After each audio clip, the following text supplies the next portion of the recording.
Hello friends, welcome back to my YouTube channel. ഇന്ന് നമുക്ക് chicken biryani എങ്ങനെ ഉണ്ടാക്കിയെടുക്കാൻ നോക്കാം. അതിന് വേണ്ടിയിട്ട് 1/2 കിലോ ചിക്കൻ ഞാനിവിടെ എടുത്തിട്ടുണ്ട്. അതിലേക്ക് ഉപ്പ്, മഞ്ഞൾപ്പൊടി, മുളക് പൊടി, കുരുമുളക് പൊടി, ഗരം മസാല, ഇത്തിരി സോർക്ക, ഇതെല്ലാം കൂടെ നന്നായി മിക്സ് ചെയ്ത് ചിക്കനിൽ പരട്ടി വെച്ചതാണ്.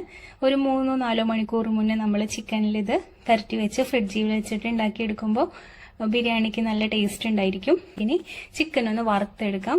വെളിച്ചെണ്ണ ഒഴിച്ച് കൊടുത്തിട്ടുണ്ട്.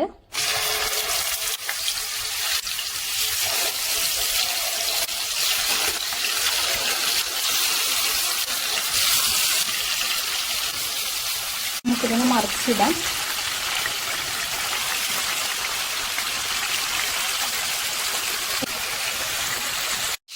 ഇപ്പോൾ 10 മിനിറ്റ് നമ്മൾ ചിക്കൻ ഒന്ന് വറുത്തെടുത്തിട്ടുണ്ട്. നമുക്കിതിന് എണ്ണ മാറ്റിയെടുക്കാം.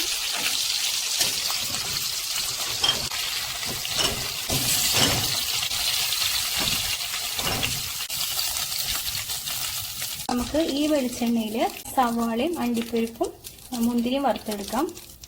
ഒരു ചെറിയ സവാള നല്ല നൈസായിട്ട് ഇവിടെ അരിഞ്ഞു വെച്ചിട്ടുണ്ട്.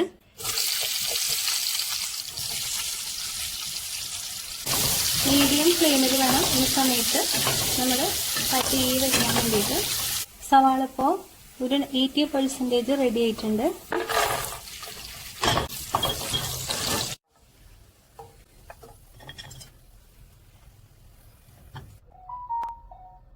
അപ്പൊ നമുക്ക് ബിരിയാണി ഉണ്ടാക്കാൻ വേണ്ടിയിട്ട് അതിലേക്കുള്ള കറിക്ക് ആവശ്യമായിട്ട് 4 സവാള മീഡിയം സൈസ്, കഷ്ണം ഇഞ്ചി, ഇത്ര വെളുത്തുള്ളി, ഇത്ര 15 ചെറിയ ഉള്ളി, ഇത് ഓപ്ഷണലാണ്.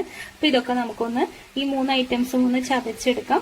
ഇത് നമുക്കൊന്ന് കട്ട് ചെയ്തെടുക്കാം. ഇതേ വെളിച്ചെണ്ണയിലേക്ക് നമുക്ക് ഇഞ്ചിയും വെളുത്തുള്ളിയും ചെറിയ ഉള്ളിയും അടിച്ച പേസ്റ്റ് ഇട്ട് കൊടുക്കാം. നന്നായിട്ടൊന്ന് ഇളക്കി കൊടുക്കാം. ആയിട്ട് മുരിഞ്ഞ് വന്നിട്ടുണ്ട്. 4 സവാളയും 1 തക്കാളിയും എടുത്തിട്ടുണ്ട്. ഇത് നമുക്ക് അതിലേക്ക് ഒന്ന് ഇട്ട് കൊടുക്കാം.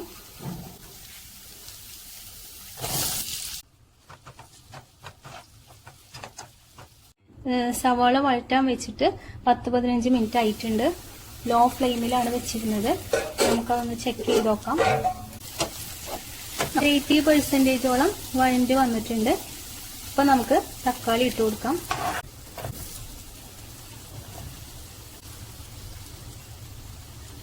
ഒരു 5 മിനിറ്റും കൂടി ഒന്ന് അടച്ച് വേവിക്കാം. ഇനി ഒന്ന് തുറന്ന് നോക്കാം. തക്കാളി നന്നായി വെന്തിട്ടുണ്ട്, സവാളയും വെന്തിട്ടുണ്ട്. നമുക്ക് മിക്സ് ചെയ്യാം. നമുക്കിനി വേണ്ടിയിട്ടുള്ള മസാലകൾ ഇട്ട് കൊടുക്കാം. ചിക്കൻ നമ്മൾ മാരിനേറ്റ് ചെയ്ത് വെച്ചപ്പോൾ അതിലുണ്ടായിരുന്ന കുറച്ച് മസാലയാണിത്. അത് ഇതേപോലെ ഇതിലേക്ക് ഒഴിച്ചു കൊടുക്കുന്നുണ്ട്. ഉപ്പും മുളകും എല്ലാം ഉള്ള മസാലയാണ്. നമ്മളിതിൽ ഉപ്പ് ഇട്ട് കൊടുത്തിട്ടുണ്ടായിരുന്നില്ല. നമുക്ക് ആവശ്യത്തിനുള്ള ഉപ്പ് ഇട്ട് കൊടുക്കാം. ചിക്കനിൽ ഓൾറെഡി ഉപ്പുണ്ട്, വറുത്ത് വെച്ച ചിക്കനിൽ. അപ്പൊ നമുക്ക് ഇത്തിരി ഉപ്പിട്ട് കൊടുത്താൽ മതി. ഇപ്പോൾ ഉപ്പിട്ട് കൊടുത്തിട്ടുണ്ട്. നമുക്കിനി ഇതിലേക്ക് 2 ടീസ്പൂൺ മല്ലിപ്പൊടി ഇട്ട് കൊടുക്കുന്നുണ്ട്. 1 ടീസ്പൂൺ മഞ്ഞൾപ്പൊടി ഇട്ട് കൊടുക്കുന്നുണ്ട്. മുളക് പൊടിയും കൂടെ ഇട്ട് കൊടുക്കുന്നുണ്ട്. 1 ടീസ്പൂൺ ഗരം മസാല കൂടെ ഇട്ട് കൊടുക്കുന്നുണ്ട്. മിക്സ് ചെയ്തെടുക്കാം. മസാലക്കൂട്ടുകളൊക്കെ ഇതിലൊന്ന് പിടിക്കാൻ വേണ്ടിയിട്ട് 2 മിനിറ്റ് നമുക്കൊന്ന് മൂടി വയ്ക്കാം. 2 മിനിറ്റ് കഴിഞ്ഞിട്ടുണ്ട്. നമുക്കൊന്ന് തുറന്ന് നോക്കാം. വറുത്ത് വെച്ചിട്ടുള്ള ചിക്കൻ ഇതിലേക്ക് ഇട്ട് കൊടുക്കാം. നന്നായി മിക്സ് ചെയ്ത് കൊടുക്കാം. മല്ലിച്ചപ്പ്, പുതിനയില വളരെ കുറച്ച് മതി. 10 മിനിറ്റ് നേരം ചെറിയ ഫ്ലെയിമിൽ ഇട്ടിട്ടൊന്ന് വേവിച്ചെടുക്കാം. ഈ മസാലയിലേക്ക് ഇടുന്നിട്ട് ആ മസാല ഒക്കെ അതില് പിടിക്കണം. ഇതിന് വേണ്ടിയിട്ടാണ്. ബിരിയാണിയിലേക്കുള്ള മസാല ഇവിടെ റെഡി ആയിട്ടുണ്ട്.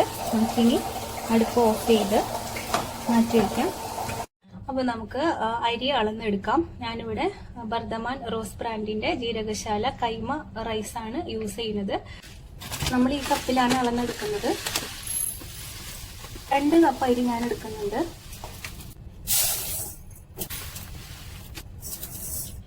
1 കപ്പ് അരിക്ക് 2.25 കപ്പ് വെള്ളം എന്നുള്ള കണക്കിലാണ് ഞാൻ എടുക്കാറുള്ളത് ഈ ബ്രാൻഡിന്റെ അരി മേടിക്കുമ്പോൾ. അപ്പൊ നമുക്ക് 2 കപ്പ് അരിക്ക് 4.5 കപ്പ് വെള്ളം നമുക്ക് എടുക്കേണ്ടി വരും. ആ അരി കഴുകി എടുത്തിട്ടുണ്ട്. അതിൽ കുറച്ച് വെള്ളം ഒഴിച്ചിട്ട് സോക്ക് ചെയ്യാൻ വെക്കാം. 10 മിനിറ്റ് സോക്ക് ചെയ്താൽ മതി.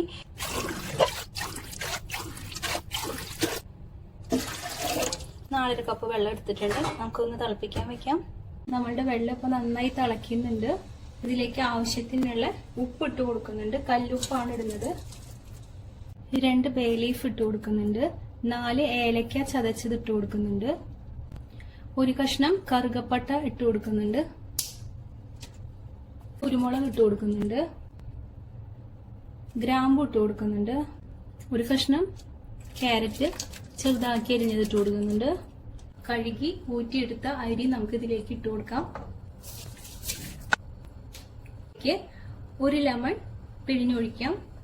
അതിന്റെ കുരു ഇതിൽ പെടാൻ പാടില്ല. ഇനി അതിലേക്ക് പൈനാപ്പിളിന്റെ എസൻസ് ഒഴിച്ചു കൊടുക്കുന്നുണ്ട്. എൻ്റെ കയ്യിൽ പൈനാപ്പിൾ ഇല്ലാത്തത് കൊണ്ടാണ് എസൻസ് ഒഴിച്ചു കൊടുക്കുന്നത്. 1 ടേബിൾ സ്പൂണോളം ഒഴിച്ചു കൊടുക്കുന്നുണ്ട്. 1 ടേബിൾ സ്പൂൺ നെയ്യ്, RKGന്റെ നെയ്യ് ഇട്ട് കൊടുക്കുന്നുണ്ട്. അടച്ചു വയ്ക്കാം. മീഡിയം ഫ്ലെയിമിലിട്ടിട്ട് നമ്മളുടെ ചോറ് ഇപ്പോൾ 90% റെഡി ആയിട്ടുണ്ട്. ഞാനൊന്ന് തുറന്ന് ഇളക്കി കൊടുത്തിരുന്നു.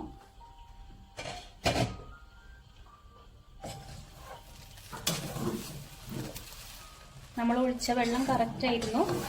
1 കപ്പ് അരിക്ക് 2.25 കപ്പ് വെള്ളം. ഇത് നമുക്കൊന്ന് ദമ്മിട്ട് തുടങ്ങാം. അടുപ്പിൽ നിന്ന് ഇത് മാറ്റാം. ഏത് പാത്രത്തിലാണോ ദമ്മിടുന്നത് ആ പാത്രം അടുപ്പത്ത് വയ്ക്കാം. ഇതിൽ ലോ ഫ്ലെയിമിലാണ് നമ്മളിപ്പോ തീ വെച്ചിട്ടുള്ളത്. നമുക്ക് ആദ്യം കുറച്ച് റൈസ് ഇട്ട് കൊടുക്കാം. ചിലർ ആദ്യം കറി ഇടാറുണ്ട്. ഞാൻ റൈസാണ് ഇട്ട് കൊടുക്കുന്നത്.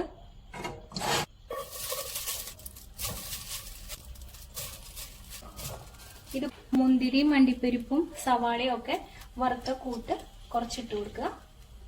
പിന്നെ മല്ലിച്ചപ്പും പുതിനയില്ലേ അത് കട്ട് ചെയ്തത് കുറച്ചിട്ട് കൊടുക്കുക. ഇത്തിരി ഗരം മസാല ഇട്ട് കൊടുക്കുക. വളരെ കുറച്ച് പേരിന് ഇത്തിരി നെയ്യും കൂടെ ഒഴിച്ചു കൊടുക്കുക. 1/4 ടീസ്പൂണോളം മസാല ഇട്ട് കൊടുക്കുക. ഇനി ഇതിലേക്ക് വീണ്ടും ചോറിട്ട് കൊടുക്കുക.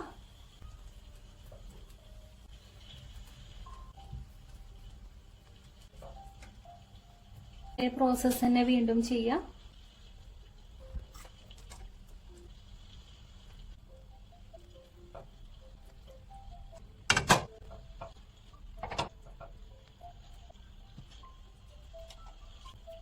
പൈനാപ്പിൾ എസൻസ് കൂടി ഒഴിച്ചു കൊടുക്കുക. ഫോയിൽ ഷീറ്റ് വെച്ചിട്ട് അടച്ചു വെക്കാം.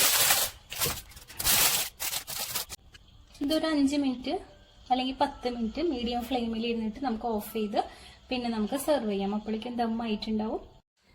10 മിനിറ്റ് കഴിഞ്ഞിട്ടുണ്ട്. നമുക്കിതൊന്ന് തുറന്നു നോക്കാം. നല്ല സ്മെല്ലൊക്കെ വരുന്നുണ്ട്. നമുക്കിതൊന്ന് മിക്സ് ചെയ്തെടുത്തിട്ട് വലിയൊരു പാത്രത്തിലേക്ക് മാറ്റാം. നമ്മൾ എപ്പോഴും ദമ്മിടുമ്പോൾ ഒരു 1/4 ഭാഗം മാത്രം ഫില്ലാവണ രീതിയിൽ ഇടുക. ഇതിപ്പോൾ ഫുള്ളായി. അപ്പം എനിക്കിത് മിക്സ് ചെയ്തെടുക്കാൻ പ്രയാസമുണ്ട്. അപ്പം ഞാൻ വലിയൊരു പാത്രത്തിലേക്ക് ഇതിനെ മാറ്റുകയാണ്. ഞാൻ ഷിഫ്റ്റ് ചെയ്യാണ് കേട്ടോ. അടിയിൽ പിടിച്ചിട്ടൊന്നുമില്ല.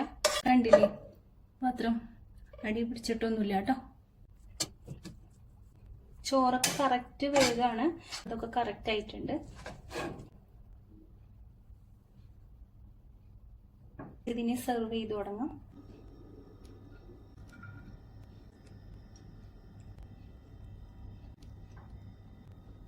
നമ്മൾ ബിരിയാണി ഇവിടെ റെഡി ആയിട്ടുണ്ട്.